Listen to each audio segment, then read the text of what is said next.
দুটো মানুষ একে অপরের সঙ্গে এত ভালো সময় কাটিয়েছো, একে অপরের ভালো বন্ধু হয়েছো, একে অপরকে এত গুরুত্ব দিতে, এত সুন্দর সুন্দর সময় কাটাতে, কিন্তু কি হলো হঠাৎ অপরপক্ষের মানুষের এই প্রশ্ন কেন যে তুমি আমাকে আর সময় দাও না, আমাকে গুরুত্ব দাও না, আমাকে সস্তা মনে করো, আমাকে ইগনোর করো।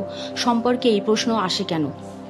সম্পর্কে এই প্রশ্ন আসে তার একটাই কারণ হচ্ছে তোমরা সম্পর্কে ব্যালেন্স আনতে জানো না। হ্যাঁ, নিশ্চয়ই যখন নতুন সম্পর্ক হবে তখন কি হয়, একে অপরকে চেনার জানার আগ্রহটা অনেক বেশি থাকে, সেই কারণে দুজন দুজনকে অনেক বেশি সময় দাও, হয়তো অনেকক্ষণ কল করো, মেসেজ করো, কেন একে অপরকে জানতে চাও। সম্পর্ক যত পুরনো হয়, চেনা জানা যত হয়ে যায়, তখন হয়তো ব্যবধান একটু এসে যায়, কিন্তু মনের ভালোবাসা তো কমে যায় না। তাহলে এই ব্যালেন্সটা কেন রাখতে পারো না? কেন অপরপক্ষের মানুষকে সব সময় বলো যে অ্যাভেলেবেল থাকতে হবে? সব মানুষেরই তো কাজ থাকে।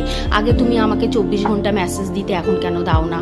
24 ঘন্টা কেন কল করো না? এটা তো কারো পক্ষেই সম্ভব নয়। আর অপরপক্ষ থেকেও তুমি এই কাজটা করো না যে তাকে সারাদিনে 10টা 20টা মিস কল দিচ্ছ, সারাদিনে 100টা মেসেজ করছো, এরকম করো না। সবাই সবার কাজ করো, তার মাঝে মাঝে নিশ্চয়ই প্রিয় মানুষটার সঙ্গে যোগাযোগ রাখো। সারাদিন অ্যাভেলেবেল থাকার কারোর পক্ষেই সম্ভব নয়। আর অপরপক্ষের মানুষটা যখন এটা আশা করবে তখনই সম্পর্কের মধ্যে দূরত্ব তৈরি হতে বাধ্য। সম্পর্কের মধ্যে শর্ত আনতে শেখো। হ্যাঁ, শর্তে কোনোদিন সম্পর্ক হয় না, কিন্তু একটা বাউন্ডারি আনতে হবে। অপরপক্ষের মানুষটাকে বোঝাতে শেখো, বলতে শেখো যে সম্পর্ক টিকিয়ে রাখতে গেলে, আমার সঙ্গে সম্পর্কে থাকতে গেলে মিথ্যে কথা বলা যাবে না, কোনো চিট করা যাবে না, অপমান করা যাবে না। এটা তাকে প্রথম থেকেই বলে রাখতে হবে।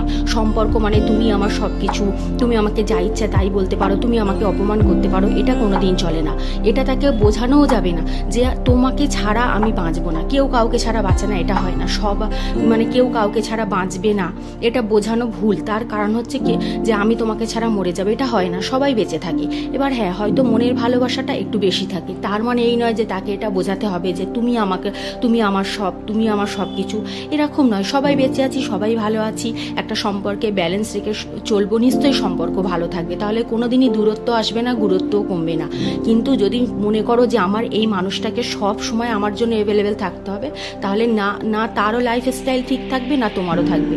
পরিবর্তে কি হবে? ইগনোর হবে, অবহেলা হবে, আর দূরত্ব হবে। সুতরাং একটা ব্যালেন্স রেখে সম্পর্কটাকে টিকিয়ে রাখার চেষ্টা করো।